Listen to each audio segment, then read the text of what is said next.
From Rico and Perlo's House of Exotic NHL Picks Frolic.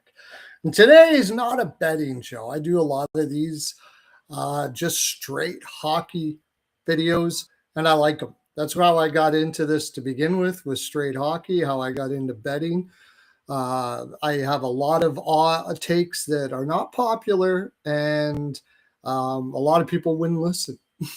Because I'd say stuff and they'd say you're crazy and they would take off. But when I got into the betting world and I started being very successful at it, it gave me some validity as to what some of the things I was saying.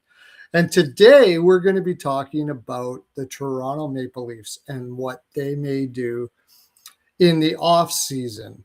I just did Edmonton Oilers. I would go check that out. That was an interesting one.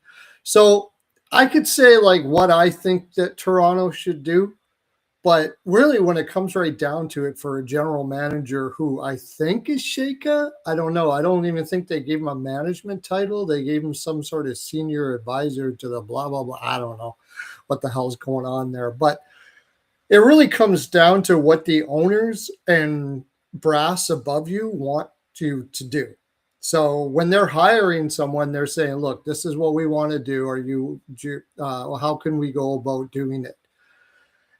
So if you're thinking, you should probably rebuild completely and break it down, they're not going to hire you. They have their mandate, and I think in Toronto, that's just not going to happen. As much as you or I or anybody may look at their roster and everything and say that's what they should do, they're not in the business of doing that for a lot of reasons. And I'll say this first before we move on to what I think could happen here, or maybe a way that they can stay relevant, maybe even be successful and not do a full rebuild. This is a direction I would go. I would think they're going to go, and I would go. So first of all, we'll go into the big news that they won.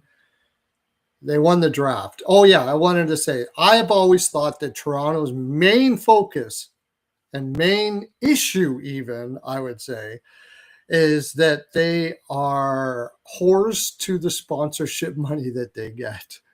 I imagine, and I don't know what the numbers are, but I hear it a lot about sponsors in Toronto. Even the fans that go there, they call them the teetotalers or wine and cheese crowd. A lot of them are people that are families of the sponsors or business people that have been given tickets from sponsors to go to the games. So that seems to be why the crowds are not the loudest in the world, especially during the week. You have a lot of people at the games that are not really even huge hockey fans. They're just there for the spectacle.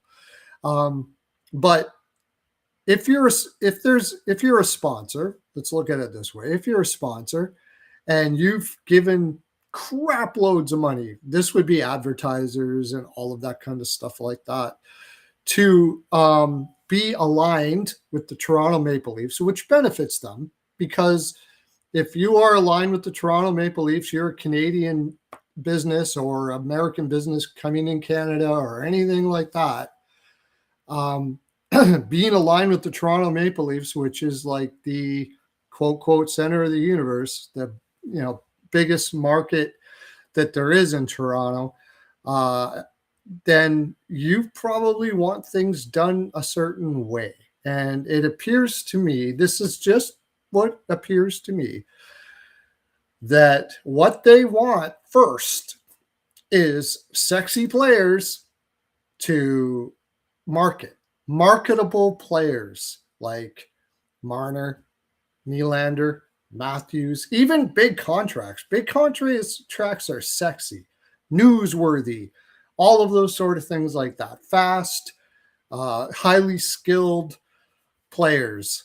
And I think that I have a feeling like when Dubas left, he basically in his own he said that he felt he didn't have enough control in Toronto. In other words, there was those that are making decisions or influencing decisions above his head. And I think that's the biggest problem in Toronto. So that being said, if you are a sponsor like that, if you're forking over millions and millions and millions of dollars to be aligned with an organization, are you thinking rebuild? No. In fact, I wouldn't doubt that they would opt out if they were going to go that direction. So you're talking about losing millions and millions of dollars. Now, as of late, the plan, I think that Dubas was given, his challenge was to have these high market players and be successful at the same time. And honestly, I think it's possible he may have succeeded if it wasn't for COVID. COVID chopped the cap and he had nothing left, and they were a top heavy team and weren't able to succeed. So now here they are. You have, okay, the same sponsors that want all these marketable players. Marner took off. Public perception, I think, was a big part of that, of Marner, scapegoat someone so we can not look so bad. And now you're not making the playoffs. Things don't look good. Public perception is down. Those are the big things for these sponsors. They do not want public perception to be down. Losing will do that. So in a rebuild, if you do a full rebuild, you're for sure losing. And you're selling off players and trying to find young kids to come up, and then you got to repackage everything all over again. And I just don't think that's going to be the mandate. So that being said, Sheikha or whoever is going to actually be making decisions there, how do you get yourself out of this mess that they're in? And short of trading off players like Matthews and stuff like that, I think I've kind of come up with a way that hopefully will work, that can help them build their farm, depending on how they do down the road. So let's look at, I got the Toronto Maple Leafs here on the great Puckpedia. Toronto Maple Leafs. Okay. So I guess the first thing we got to look at here, and I probably should have had it up right away, was their cap projection. They have 22 million available cap space going into next year, which is great. Awesome.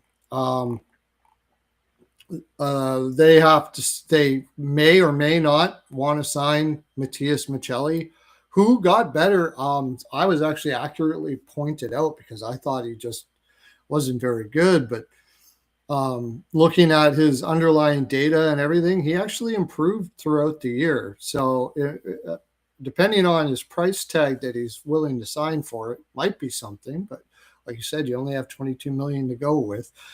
Nicholas Robertson's looking for, you could qualify him and move on from him. I looked at him and I watched him and his underlying analytics. A lot of skill, but his overall game lacks a lot. I personally would hope that maybe you might be able to pull a second from him somewhere, that somebody thinks that he's got some more growth. At 24 years old, I'm just not really, jumping up and down for his growth so far in his development. So, there could be teams out there that are interested. I have a feeling you're not even going to get a second for him, to tell you the honest truth. Jacob Quillen, fourth line guy or whatever. So not huge there, names to resign, and not much to resign elsewhere. So you've got maybe 20 million if you saw, or 19 or 18 million if you sign Michelli. Problem, of course, is it's not a great free agent year this year. So let's look at their depth chart, and we'll go from there. Okay. Oh, I forgot. I know I can be all over the place here. First things first. Now, I think that they're likely going to take the in the draft. The first things first is the draft. Of course, they won number one pick.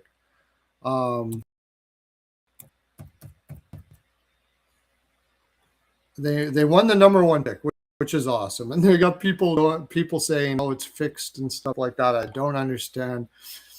How would you figure that they would fix it for Toronto? The league, what's the bet? They are going to do well in Toronto. I'm building more of a fan base by putting Gavin McKenna in Toronto if they choose Gavin McKenna. Here's the thing. If they choose Gavin McKenna, I think it's like he's the sexiest pick, which means I think maybe possibly that's who they pick. Shaka was brought in as an analytics guru guy, just like Dubas was. However, like I said, when Dubas left, he basically gave the impression that his hands were tied and he wanted more control over what things happened and stuff like that. And I hope that they give Shaka that opportunity. Maybe now that they've missed the playoffs and they look like they're heading south, that they may do that. And if they do, I am saying now that McKenna is not going to be your pick. And I personally, not that I don't like McKenna, I personally would go with Stenberg. Stenberg has a more complete game. He's more physically ready for the NHL. I talk to a lot of scouts. I do, and Ron from R&J Media is on there. He actually interviews prospects, and he gets to know a lot of scouts and stuff like that. And from what I understand, they're like top end, he has the potential to be a winger version of Barkov. Like he's that good 3-zone defensively. Now, McKenna, I've heard varying things. Most common I've heard is that if he's developed properly, and he has a lot of work to do because his overall game still leaves a lot to be desired, although he's getting better.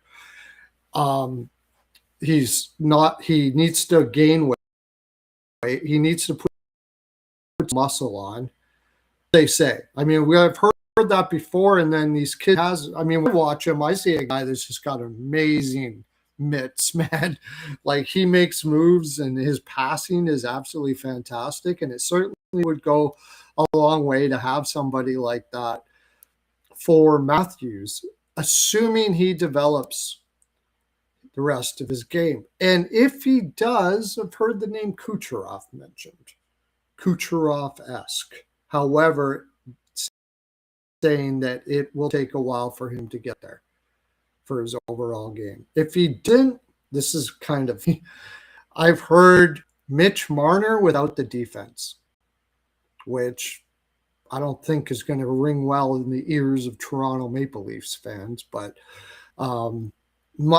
actually a lot of Toronto Maple Leafs fans I talk to don't even realize that Marner was as good defensively as he was, which was real weird because he was like top 10 in Selke voting every single year, even though I'm not a huge fan of a lot of the writers that are making that vote.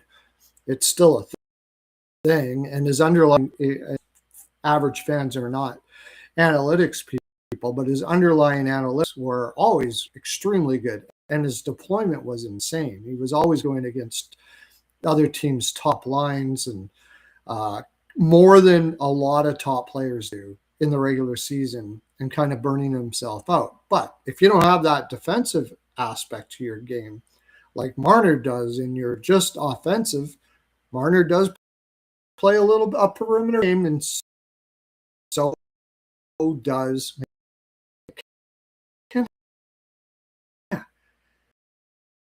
fact, his 5 on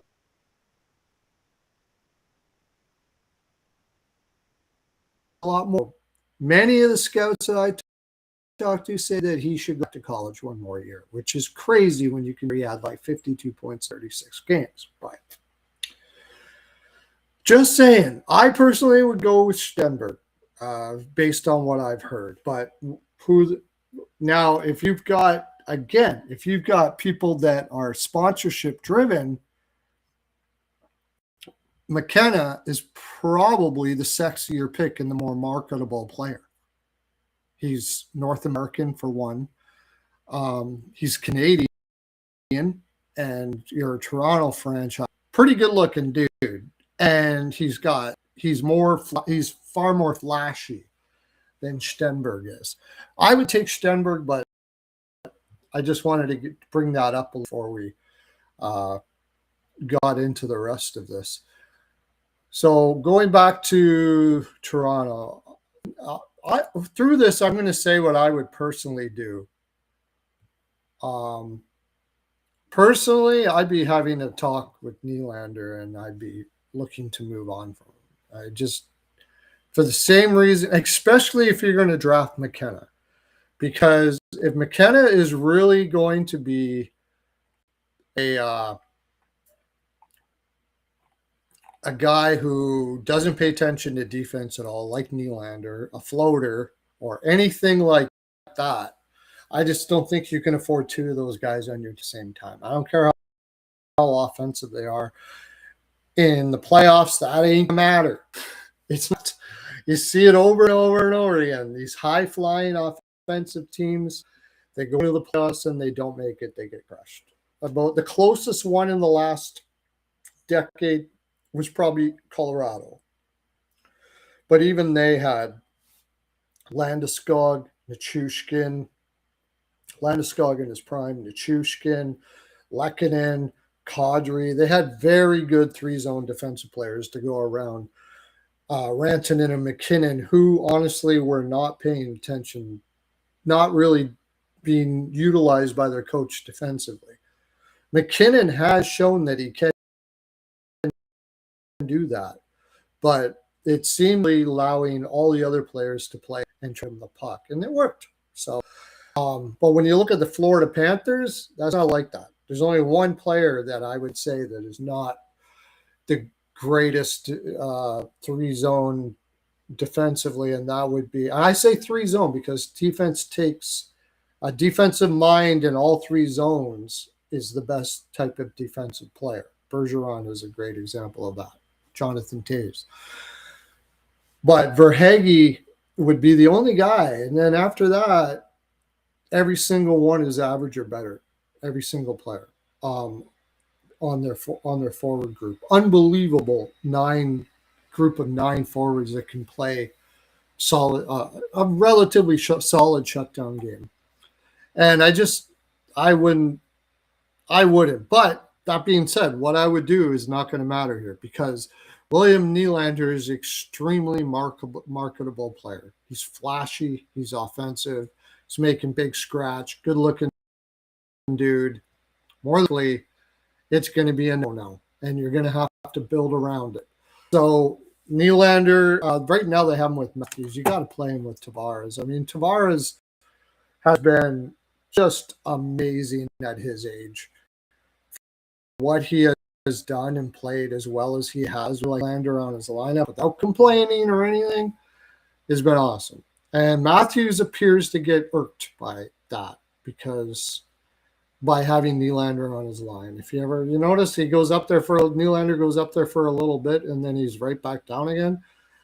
Matthews at his best is very solid there. When I was playing with players like Nylander, it was so frustrating to do all the work down low, to be in your spots in the neutral zone, to play a full sheet, play hard, and this guy just floats up there waiting for the puck. That being said, he is an amazing offense. His offensive talent and skills are through the roof. No doubt about it. It's just like what Florida figured out with Huberdeau in uh, in Florida when they got Kachuk, that Huberdeau is sort of the same thing. Floater is from hell, really relied on Barkov way too much. And it just, you can win with players like that if you surround them with players that are like Landeskog, Lehkonen, and stuff like that. But if you have too many players like that on your team, I don't care how good they are offensively, you're probably not going to win a cup. Probably not. So, you got Matthew Nyes was apparently, they were throwing him out there to try to make some moves at the end of the deadline last year. I'm not sure if that would be a direction that they would want to go to. The fact that that was out there, and it was apparently true, tells me that they're trying to get like 3 or 4 solid young players like to fill out this roster to make it so it's super fast retool. Nicholas Robertson, like I said, he's got a lot of offensive skill, but not really. Not really. His overall game is very lacking. I would move on from him. So what do we do here? You could sign Michelli. I wouldn't like. I'm not totally against that, but I would not want to sign him with trade protection, because my plan here is to look for free agents that if things go south and they are missing the playoffs next year, you can trade them at the deadline for picks, because they don't have picks. That's another thing. Yeah, they got McKenna now, but next year their pick is, let me see, 2007. Yeah, their pick goes to Boston or Philadelphia or something like that. And there's a good chance that they don't get that pick. They don't have their 2028. They got 2 second rounds, and one of those is conditional as well. So if they're going down the road of rebuilding, it's imperative that they find a way to get some picks if it doesn't work out for them to make the playoffs. So if you're going to sign Michelli, $4 million tops, I would say. 39 points. He did play a little better down the road, but I'm not going to go through all the analytics for everybody. I do have JFresh. He played against average competition. Like I said, he got better and better. So you could give him like a prove-it contract, $4 million. If it's not working out, maybe he increases his value enough that you can pull the second for him at the deadline. He is a replaceable player. Max Domi would be gone as far as I'm concerned. To me, he's a glorified fourth liner. He's got sick playmaking skills, but the rest of his game is horrible. But he's also ingrained in that Toronto culture with his father, Ty, who, by the way, was one of the apparently one of the catalysts for why they signed Shaka. He was talking in their ear, Ty Domi. Max played for Shaka in Arizona. So when he first came in the league, I believe he was drafted by Arizona. I could be wrong about that, but he certainly played for him, and his father probably was there. That was when Shaka was there. So it's very likely that he had a good read on him and said that they should go that direction, and that's part of the reason why they choose Shaka, apparently. But so, I mean, I would play him as a fourth liner. I would prefer to trade him if I could find anybody that could take him. I don't think they're going to do it. And then you have this defense that is really bad, potentially bad. Let's put it that way. Christopher Tanev hurt all year. He's a guy that never did rely on his speed too much, but 37 years old. I mean, even when he was even a little bit younger, 3-4 years ago, he's one of the best shutdown defensemen in the league. But is he going to be able to be that now? You got Jake McCabe, who's, good second, third pair again, but neither one of those guys moved the puck all that great. Brandon Carlo, that was a terrible move. And of course, Morgan Riley, there's talk about him moving on. And I don't blame him. At 7.5, he's not a very good. He plays basically no defense whatsoever. Doesn't put up the greatest numbers, and so Oliver Ekman-Larsson had a great year last year. Benoit Simon is whatever. Anthony Stolarz had a little bit of a rough stretch down there. I don't know. Is he looking for a contract, or I think they gave him one in the $3 million range or something like that.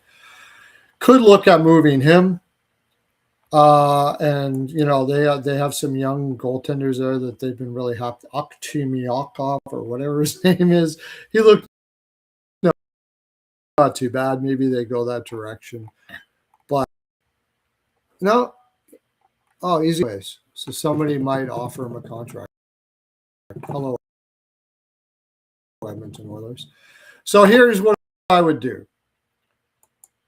Short of, I've seen lots of people saying like Carlo and whoever for someone, or like maybe Morgan Riley they free up space with Morgan Riley. I've heard San Jose Sharks might be interested. He's got a full no movement clause, so he's going to have to agree to wherever you go. I don't think you're getting much of a return there.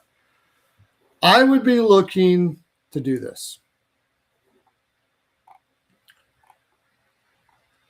I would go down to the free agent market and I would look for guys like, well, first of all, the big one for me would be Marchment. He is from Ontario. Mason Marchment. He is from Ontario. He made 4.5 last year. He's only 30 years old, not bad. You've got $22 million. And, maybe you can get him for 6 in this cap world. I would hope that you can. But with the free agent market the way it is, who knows? But if you can get a guy like Mason Marchment, the only thing about getting Mason Marchment is it's almost guaranteed he's going to have some sort of trade protection. Because with the market the way it is, there's going to be a lot of teams looking for guys like him. And he's one of the better guys on the market. So they're going to be, looking for trade protection, offering him trade protection. If he finds a no movement clause altogether, I might just fade off of it, because what I'm looking at here is trying to find players that you can move at the deadline if things don't work out. They're good enough that they can help your depth. You turn things around, different attitude, different person, different way of looking at the future. I picked Toronto Maple Leafs to miss the playoffs last year. You can see it in my video and my predictions down. You have to scroll down and you can see in my video I picked them to miss the playoffs. The main reason why I picked them to miss the playoffs was because after Marner left and they just got Waugh and stuff like that, my thinking was it's really hard when you haven't won, have high expectations, and you get 20 games in and you look around the room and you realize we're not as good as we were last year. What are we doing here? And seems to be kind of what happened. So this year, though, you got a fresh new look, maybe get some fresh players in, change your mindset, and possibly be able to realize that if you play as a team, who knows what you can do. That it's just a change of mindset. But if you can get Mason Marchment, I would be on that. I would just no more than 12 team, no trade list. If it's not working out, I think when Seattle traded him, they got a second and a fourth, which kind of worries me because a player like that should get a first somewhere. Which for me would obviously he would have said probably had sold Columbus. He wasn't planning on resigning there, or at least he wasn't willing to put pen to paper right away. So I don't know where he might want to go. Maybe it is Toronto because he is from that area and he always wanted to play for Toronto. And God, that'd be awesome. 10-team no trade list. And if it doesn't work out, you can move him. You can move him at the deadline. That's what I'm looking at here. That way, maybe you do get a first for him now all of a sudden. Now you got another first round pick. Now you can start stocking up the cupboards. And while you're doing it, you're grabbing more guys like I can't say that they're going to be able to get all these guys, but Schwartz in Seattle, maybe he's from Saskatoon. I have a feeling Edmonton's going to have their hands in them because he's a Western boy and he might want to be closer to home. He's kind of slipped. He's about an average player. But he also has a pedigree about him. He won a cup in St. Louis. He's got the intangibles that people are looking for. He's like a leader type guy. All of those things usually have value at the trade deadline if you want to move him. And if you can pick him up without giving him any trade protection, that would be something I'd be looking at. Who else did I have here? I had Dickinson. Always valuable. I mean, Edmonton gave up a first for him for the run. Now, he could sign back in Edmonton again. I don't know. But if he's available, he's one of the best shutdown centers in the game. And they're going to need depth on that team. They're going to need somebody to replace Domi up the middle on that third line for sure. Having a shutdown guy like that, first of all, can help you make the playoffs. Second of all, come playoff time, you might be able to get a first for him too. And like I said, I'm not saying that you're going to be able to grab all these guys. But these are the type of players I would be looking at. Boone Jenner in Columbus. My gut says that he stays in Columbus. He's been there forever. I'm pretty sure they're going to want him unless, maybe he's just got tired of trying to bang that drum in Columbus. But that's a guy that would have value at the deadline if you weren't making the playoffs. But that's what I would do.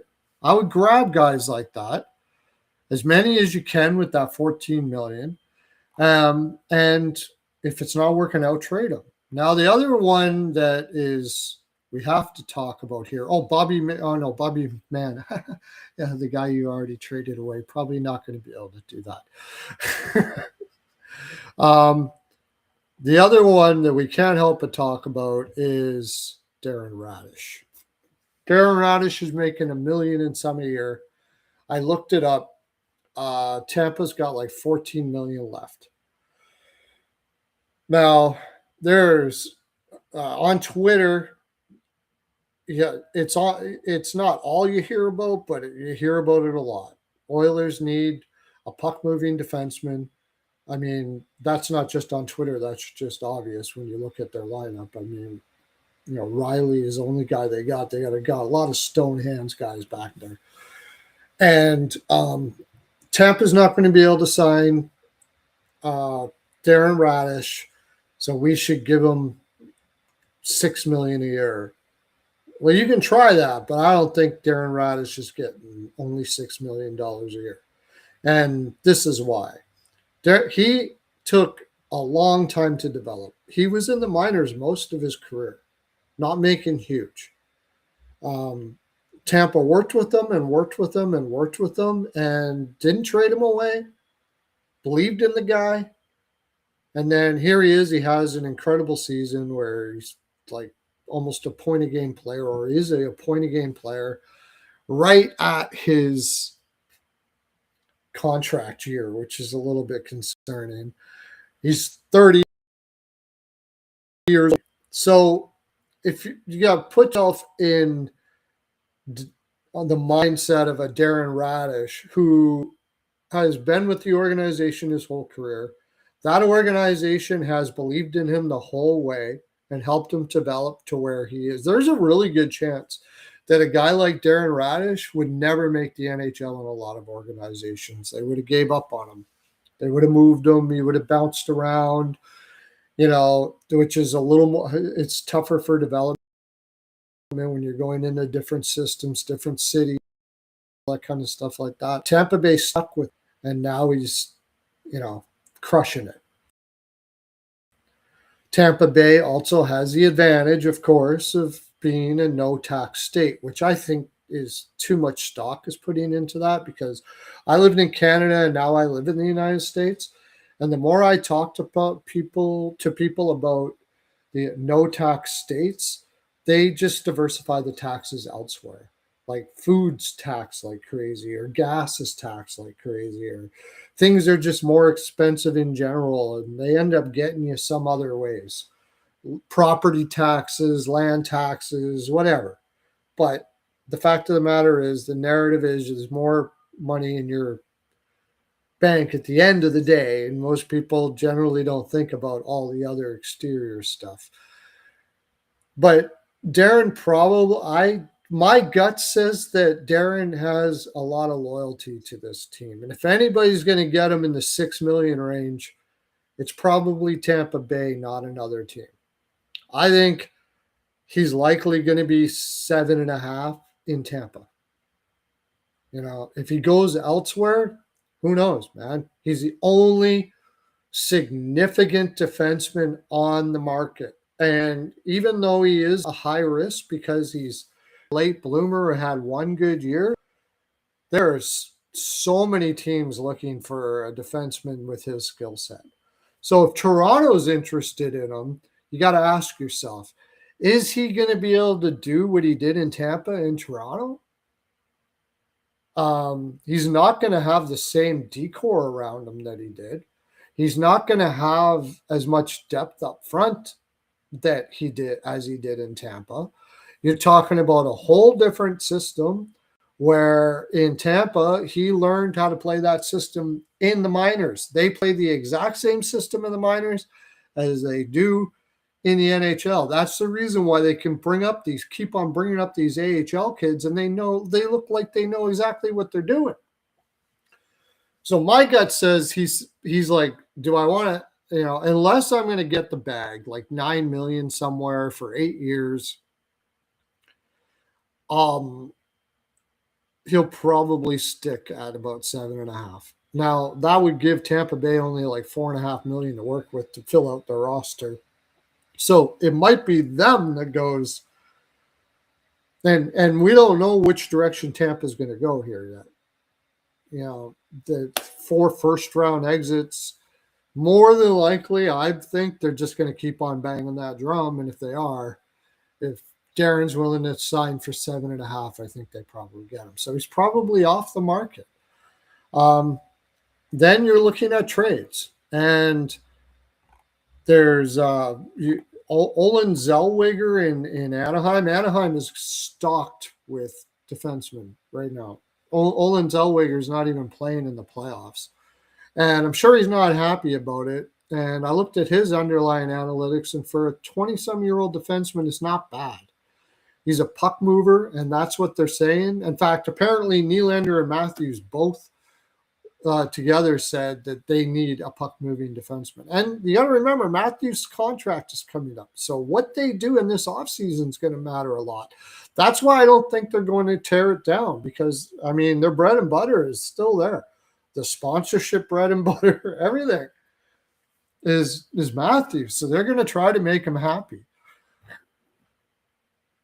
So you could look at trading, may see value in Carlo. He's not a horrible defenseman. He's still a solid defensive defenseman. He's just making, what is he making? He's only making 3.4. He's only 29 years old. Like, I'm not saying you can't, there can't be value out there for a Brandon Carlo, But if you're going to get a guy like Zellweger, I think you're going to have to package more than that. But you could look at something like that. And again, Morgan Riley, I'm hearing over and over again that there's going to be talks with him about moving his contract. And if they do that, almost assuredly, they're going to try to throw. I bet you they toss 8.5 to 9 Radish's way. And I believe Radish is from Toronto.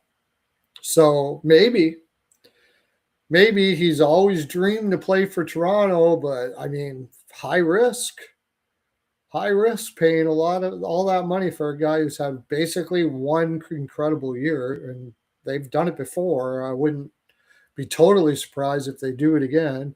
And if they do move Morgan Riley and somehow do so with not taking back any cap, then they can do what I already said and add maybe a player or two to fill out this depth here. But like Simpson, they don't really have picks, a second round pick and Carlo and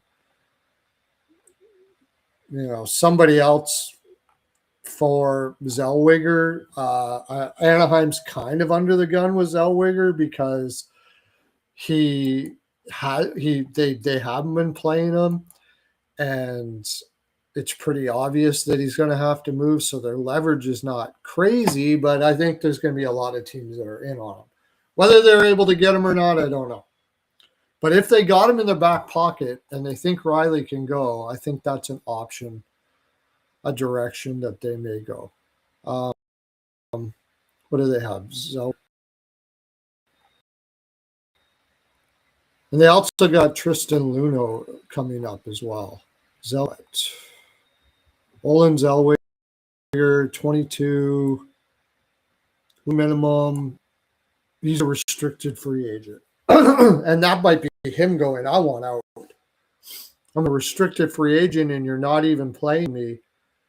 I want to, you want to make money, man. Like, you can't, how are you going to make a contract if you're not being played? And I don't think he's a bad defenseman. I think he's a good defenseman. So that would be a guy I'd be looking at doing. But for the most part, that's what I think I would do. I would try to get free agents that are like Schwartz and Marchman and stuff like that. Try not to give them trade protection. And if things go south and you don't make the playoffs next year, you got some assets to be able to pick up draft picks and try it again next year. Try to go get a Olin Zellweger, guys like that. The defense isn't going to be great, but honestly, right now, I think for the most part, Toronto's just about making the playoffs and then trying to allow that cap space, that cap to keep on going up and up and fill the roster. And that's what I think they're likely going to do.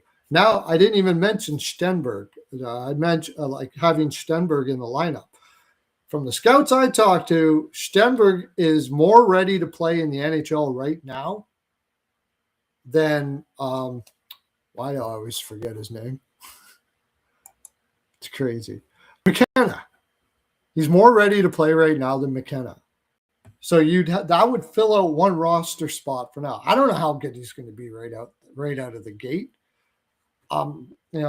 Usually with guys like that, a 40, 50 point season ain't bad. But he's very mature, in a personality way.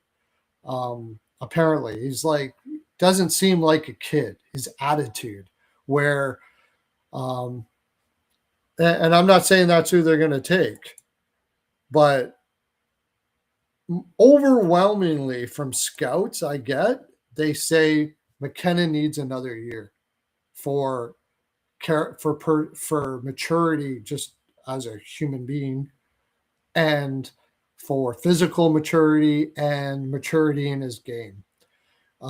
The scouts that I watch on YouTube, and the Ron, who talks to scouts all the time, say that there are aspects of his game that are not going to translate well to the NHL. I know he's playing with men in college, kind of, but they're not NHL men. He can dangle and do things against those college guys way more than he can in the NHL. So he's a very perimeter player, and his 5-on-5 game is not strong. He really is awesome when he has room. And when he gets to the NHL, he's not going to have it.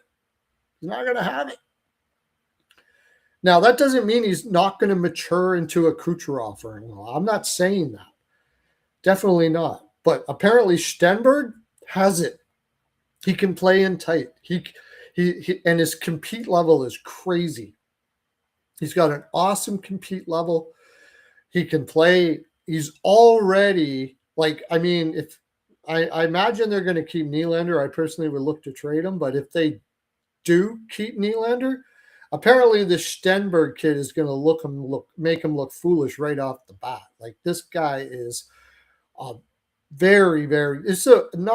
I've never heard scouts talk about, except for like Leo Carlson got this a little bit when he got drafted, about possibly being the next Barkov. Now, he's got a long way to go defensively to get there, but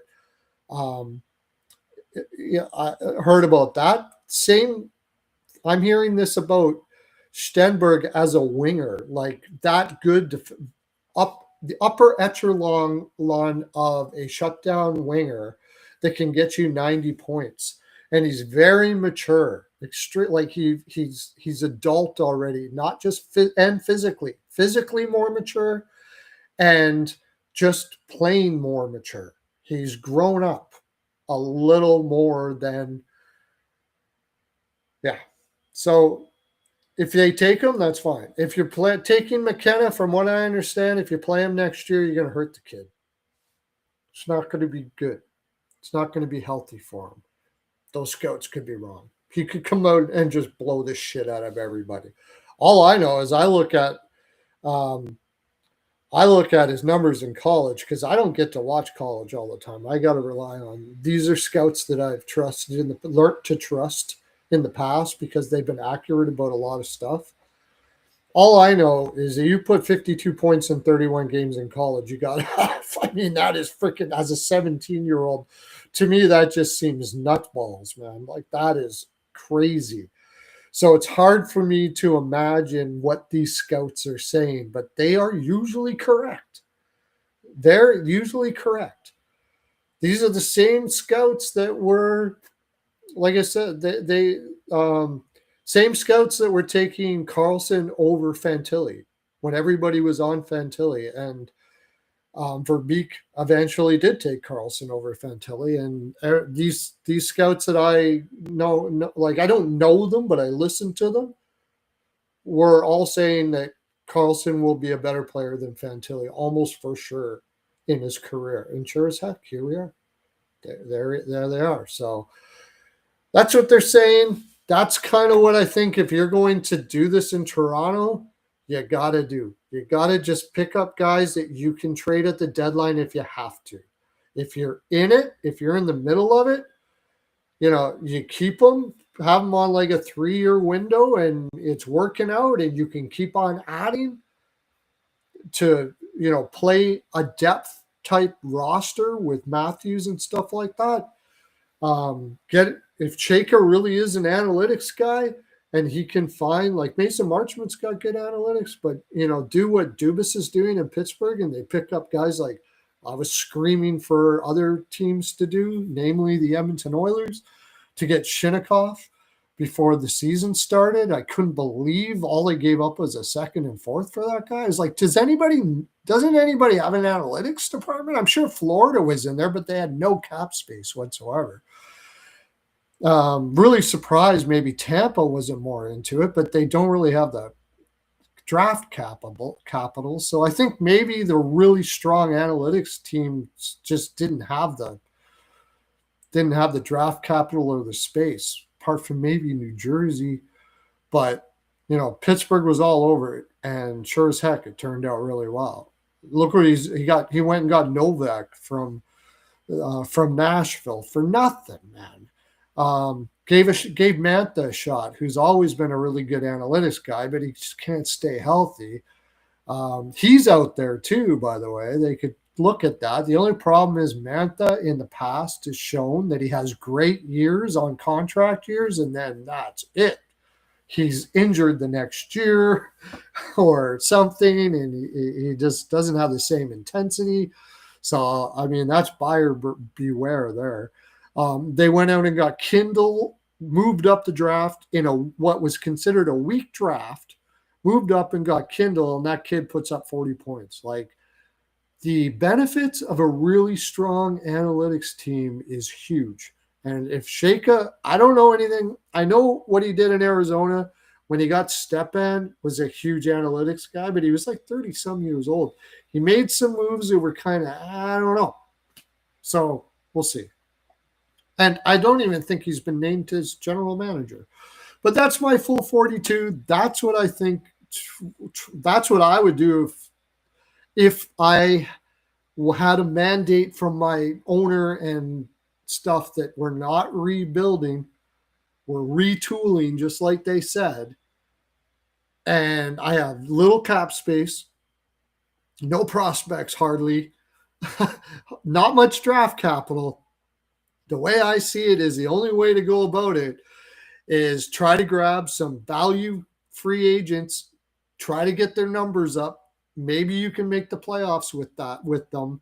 And if you don't, you can trade them at the deadline for seconds, firsts, or whatever, and then try it again next year. If you're right out of it. And if you're on the bubble and you give them like 3-year deals at $6 million or something like that, if you're on the bubble of the playoffs and you say, look, we got to make the playoffs, and you don't trade them there, you can either do so in the summer, or you can wait. The cap will go up. You get more cap, and you can add more to have a team with Matthews and Nylander, if you keep them, which looks like they are.